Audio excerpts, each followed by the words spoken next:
In this lecture of Uroradiology Part 2, we will be studying about hematuria, what type of hematuria is there, what is its site, where does it come from, and why it is important in imaging. Then we'll study about renal masses, which renal masses are malignant, which are benign, and which modalities are used to image which kind of masses.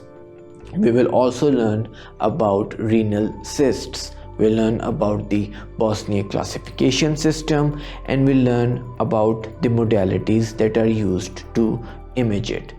Then we'll learn about the difficulty in voiding, that is the inability to pass a stream of urine. We'll learn the different modalities that are used to diagnose it, to image it, and then we'll learn about how to treat those problems. We'll learn how the difficulty in voiding can be due to mechanical outlet obstruction of the bladder or the prostate, or it can be another number of factors, and how those factors affect the kidneys. Then we'll learn about the urinary tract infection.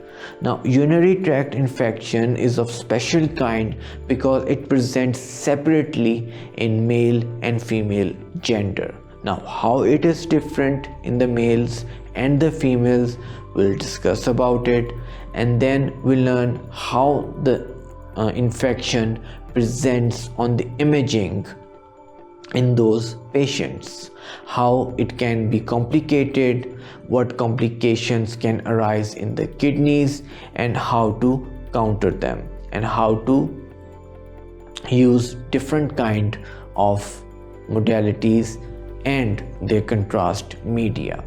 Then we'll learn about the renal insufficiency or the chronic renal failure, or as it also known as the chronic kidney disease.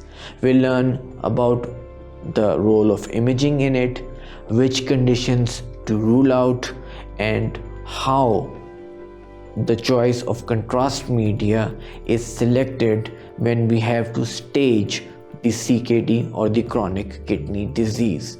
And lastly, we'll study about the prostate gland.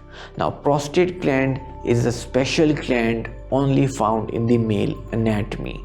Now, how it is affected, in which population of the male gender, and which modalities are used, how interventional radiology is used in its biopsy, and how all those changes, either it's hyperplasia or the carcinoma, how does those present on the imaging of the either ultrasound or the plain radiographs.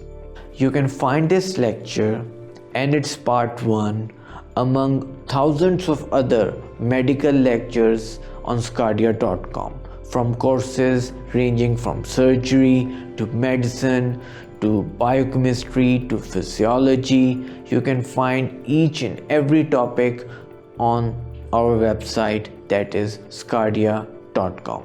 Thank you so much for watching.